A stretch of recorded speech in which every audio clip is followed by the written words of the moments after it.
দেশবন্ধু, শান্তির অতল গহ্বরে আজ দেখলাম ভাসমান অতীত নেতা কায়দে আজম মোহাম্মদ আলী জিন্নাহ সাহেব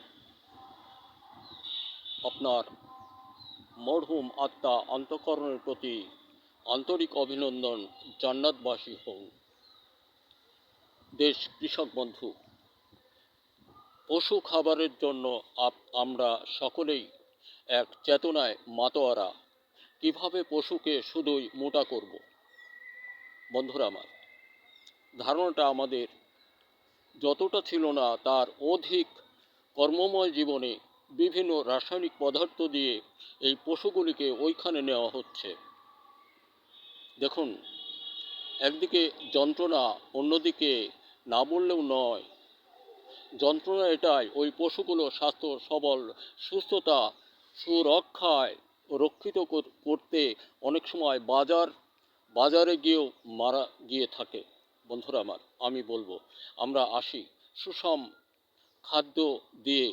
পশু খাবার আমার নিজের আবিষ্কার তৈরি আছে, এগুলি আপনি যদি খাওয়ান আপনার পশু মোটা হবে, কিন্তু সবল, সুস্থ, সফলতাময় তার জীবন সুন্দরে ভরে অগ্রগতি বাড়াবে।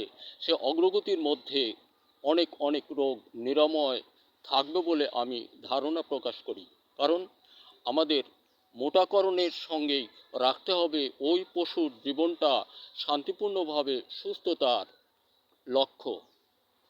যখনই আমি অধিক রাসায়নিক দিয়ে এই পশুকে মোটাকরণ করব, তখন ওর সুস্থতার প্রয়োজন আমার মধ্যে বোধ নেই বলে আমি সে পথগামী।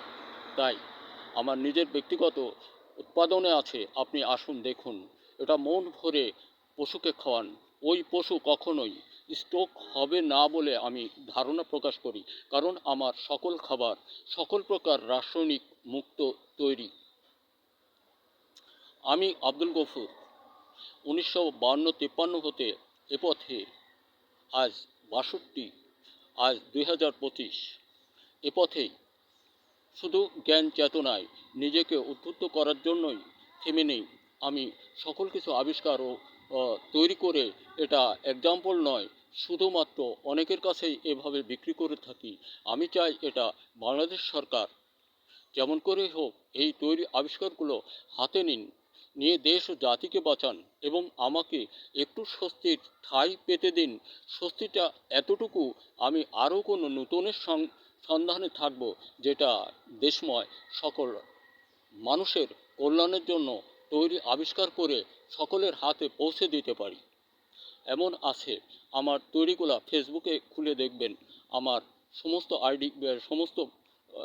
আইডিতেই কথা আছে। আমি শুধু ফসল বিষয়, বিভিন্ন বিষয় বলে থাকি, সেটা আমার নিজের ব্যক্তিগত গবেষণায় আবিষ্কার পণ্য দ্বারা।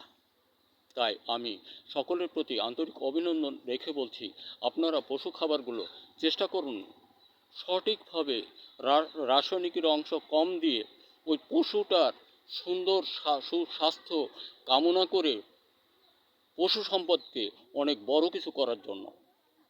ধন্যবাদ। আপনি মন চাইলে আমার থেকে কিছু সংগ্রহ করুন, আমি উপকৃত হব, তার থেকে বেশি উপকৃত হবেন আপনি ও আপনার পশু। এবং এটা স্বাদও বিলুপ্ত হইবে না। পশু তো আমরা খাই, এই পশুর স্বাদ, তার মাংসের স্বাদ বিলুপ্ত হবে না। সুন্দর স্বাদে আপনি অতীত স্বাদের মতোই খাইতে পারবেন বলে আমি ধারণা প্রকাশ করি। বন্ধুরা আমার, জ্ঞান চেতনায় ভাবতে গেলে দেশের কথা এসে যায়, একটু না বললেও নয়। আমরা সকলেই সচেষ্ট হব।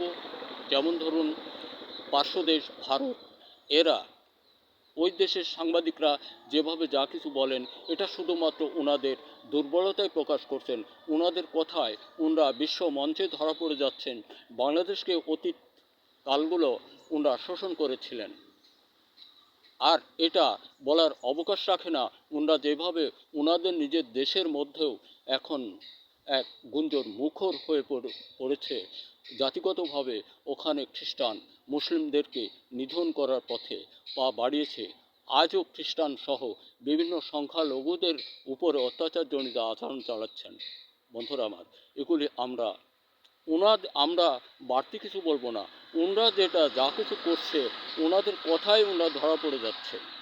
কাজেই আমরা থেমে যাব শুধু ওনাদের কথাগুলো শুনবার জন্য। আর ওনারা যে ভীরু, ওনারা যে মিথ্যাবাদী, ওনারা যে চরম দুর্দিনের মধ্যে আছে, আরও দুর্দিনের মধ্যে পৌঁছাবে, ওই দেশটা খণ্ড খণ্ড হয়ে যাবে, এটা নিশ্চিত। দেশময় সকল ছেলেমেয়েরা আমরা স্বরচিত লেখার মতো তৈরি আবিষ্কারের দিকে মনোনিবেশ করব। আর সরকার প্রধান তিনি এই দেশটাকে যার সঙ্গে খুশি যেভাবে পারবে হাত মজবুত করবে, আমাদের সহযোগ থাকবে। দেশ কৃষক বন্ধু, আমরা সকলেই ফসল উৎপাদন হতে দূরে সরে দাঁড়াবো না। বারুদ, মধুবন, মেঘবান, বনশ্রী ইত্যাদি নামে 22টি পণ্য, মাছের খাবার, পশু খাবার ইত্যাদি দিয়ে ভরপুর বোঝাই করে দিতে পারবো এই দেশ যদি মনে করে। দস্তাগ্রন্থিও বিটের কোনো প্রয়োজন নেই। ধন্যবাদ। দেখা হতে পারে আবারও কোনো ভিডিওতে।